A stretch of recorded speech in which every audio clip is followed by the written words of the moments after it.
Hi, this is Jason Bonham, drummer extraordinaire from the band Black Country Communion, and you're watching Linea Rock. Thanks so much. So welcome, Mr. Jason Bonham, to Linea Rock, and welcome back to Italy. Grazie. Yeah. And so it was 2010 that the first Black Country Communion album came out, and we're in 2011, and you're already promoting album number 2. So this is definitely a band and not just a project. Very much so. I think for the people who aren't aware, and I mean, when you say it, it sounds like a year apart. It really is only a matter of September of 2010 that the album came out. They said it took us longer to design the album cover than it did to record the album. We recorded the album in 4 days. That's writing, recording, tracking, added another 2 days for mixing. So the second album, when we started that came about, we just did 2 shows in England, of our only shows that we'd ever done. And we went back in the studio within 2 weeks. In January of this year, and we had 10 days. Oh, we have. And that's Kevin Shirley, who's responsible for making it. What most people have said on the album, it's a drum album. Thank you, Kevin. And if we do it true form, then 3 will be only acoustic, right? That's right. Damn it! And I'll have a squeaky pedal. Yeah, I mean, that was the thing. Kevin coming in there, he actually said, you know what, I think we need to be a little bit more Bonham on this album, and we found a great drummer in LA, and we just literally did the same thing as we did before. We went in, and everyone, I think Joe had a couple of ideas, Glenn had the majority of the ideas, but when we put them together, we all just fixed and arranged them to how we feel it should be in Black Country Communion. So did you compose, I mean, these are all brand new songs, or some of the songs were from the previous sessions, or? No, for me, one of the songs that I feel is my kind of, my baby, was something that started when I was working with Jimmy Page and John Paul Jones after the O2, in the O2 Led Zeppelin reunion in 2007. In 2008, I got together with John and Jimmy on 3 occasions. We were just, I don't know if it was going to be Led Zeppelin, but the idea of just playing together, and after the success of the reunion, was just to play together and get a vibe, and it was fun. So we started writing songs. And one day, Jimmy said to me, "Have you got anything you want to work on?" I was like, "I've got this riff."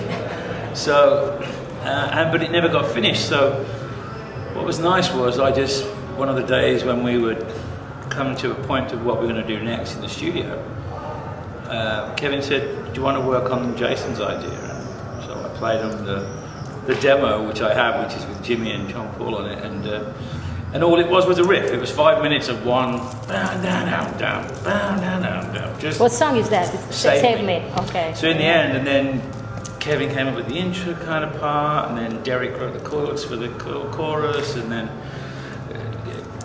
Joe came up with the bridge before the part. So we all collaborated and did it, and I got together with Glenn, and I said, I got this idea of this thing that it's about, I need saving. At the time I was feeling very vulnerable in my 10-year sobriety. And he heard it, and the next day he came in and he said, "Look, read the words." And I was like, he got it, he nailed it, it was very, very true. As I say, I'm very, very proud to finish it with the guys. It was great. Is it anyway difficult to manage so much talent within the band? Can be a problem maybe sometimes, or not? I suppose it can be. We're all very used to getting our own way. We all have our own project where we're the bosses of. I think you've just got to accept it's a group, and give and take. We all give and take. There's no tantrums and tiaras.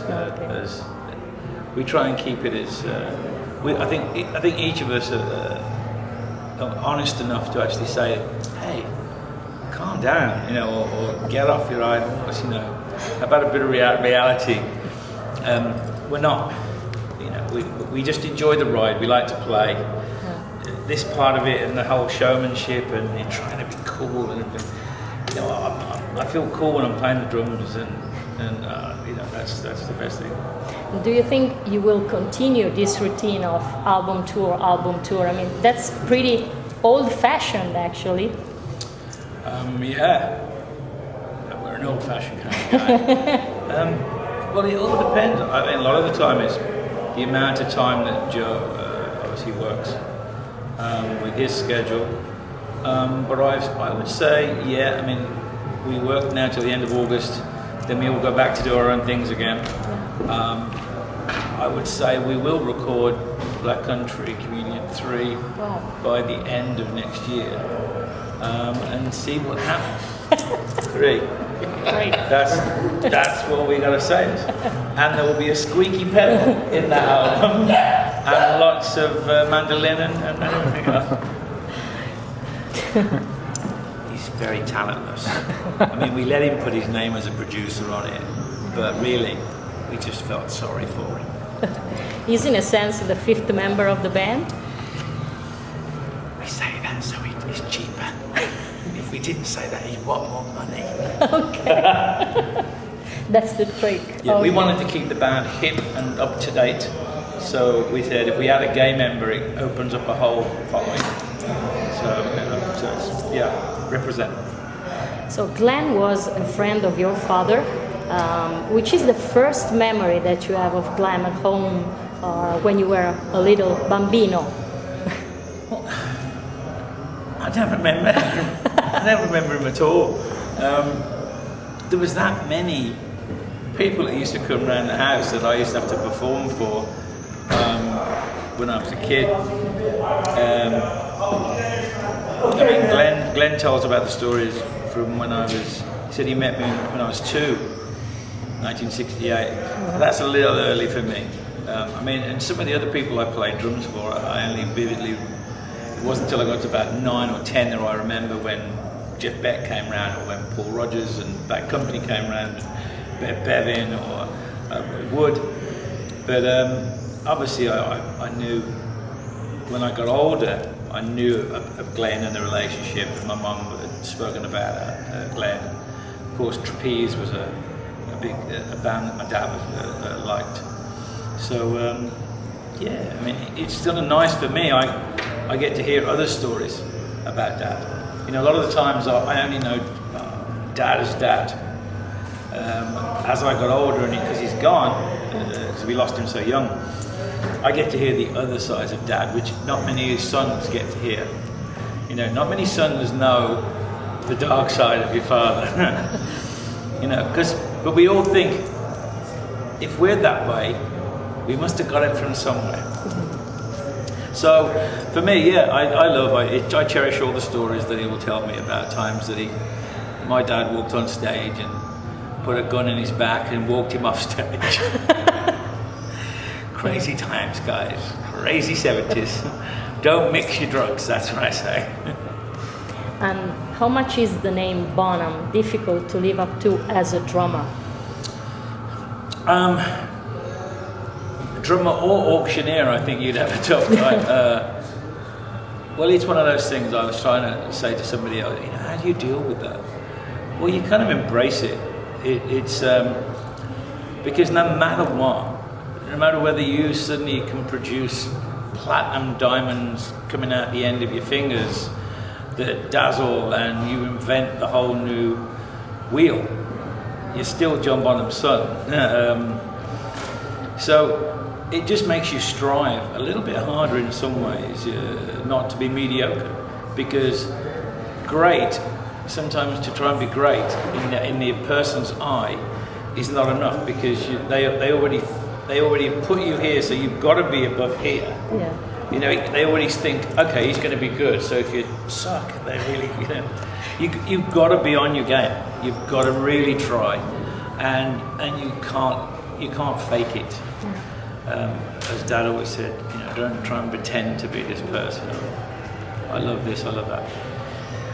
Well, every night I go out and play with my heart and enjoy the music, and because we're very lucky, I'm very lucky to do this for a living. I'm 45 in a couple of weeks' time.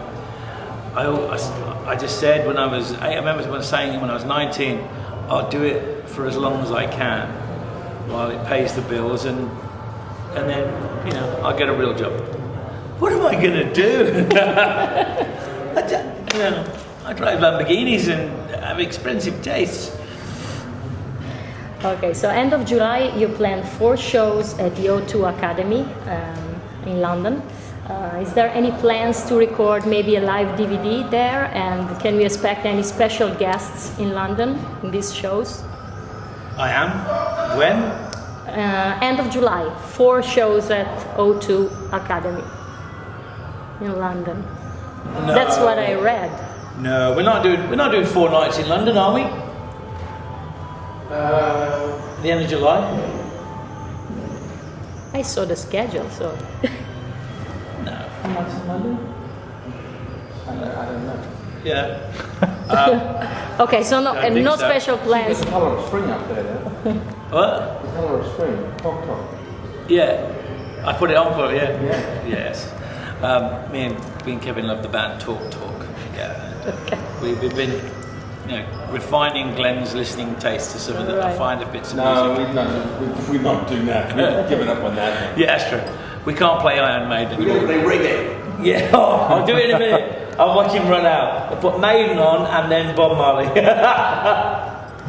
Well, if we are doing that, I know we're doing, because O2 Academies, we are playing 4 O2 Academies, but not all in London. Okay. Manchester, All right. Newcastle is O2 Academy. Okay. They're all named the same. And of course the festival, which is going to be great. I mean, if it goes like the first 2 shows we did at the end of the Christmas time last year, it was phenomenal. When we played Wolverhampton and London, first time, new band, crowd was great. Really loved it.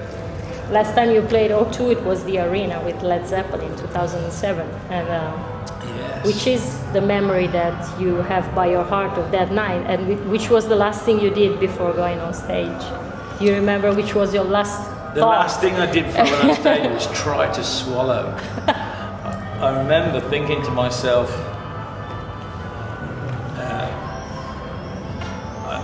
we were walking down together and there was like a group hug. Robert went, stop, and we all stopped. He goes,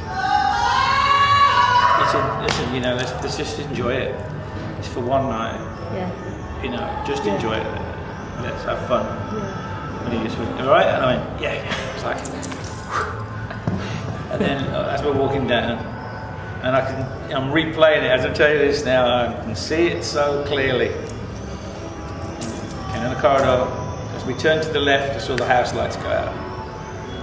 And the noise was deafening, just the roar of the crowd. And it was like another deep breath, and I got beside the stage where I'm going to go up on, and the screen comes on with, today, Led Zeppelin, and it's like a newsreel from 1973. And I'd forgotten I have to sit in a position, so as soon as he goes, if you were at Tampa Stadium today, that was the kind of thing you would have seen and heard. And I counted straight away. So I was sitting going, oh my God, I got to get into position because I got to stop. Where's my headset? And so by having a frantic moment, I'd forgotten everything. It was just get in there, get ready. Yeah. And it was phenomenal. I didn't want it to end. Yeah. I remember getting to rock and roll at the end of the night, and this is true. I did have a moment where I went, I think this is it. This is the last time it's ever going to happen, and I really don't So want it it to end. will never ever happen again? No possibilities at all. We are, we're all dreaming about put it. it this way, last time I said this, that it would never happen again, if you'd have said to me 6 years ago, you're going to do a Led Zeppelin reunion. Okay, so you're crazy. you never know. So you never know. Yeah. You never know. And that really is the fact of it. You know, for years I'd given up on the fact. When I finally let it go and went, okay, stop chasing the dream. Phone rings. I get in the band again. Fancy playing drums. Yeah. Okay. Thanks very much.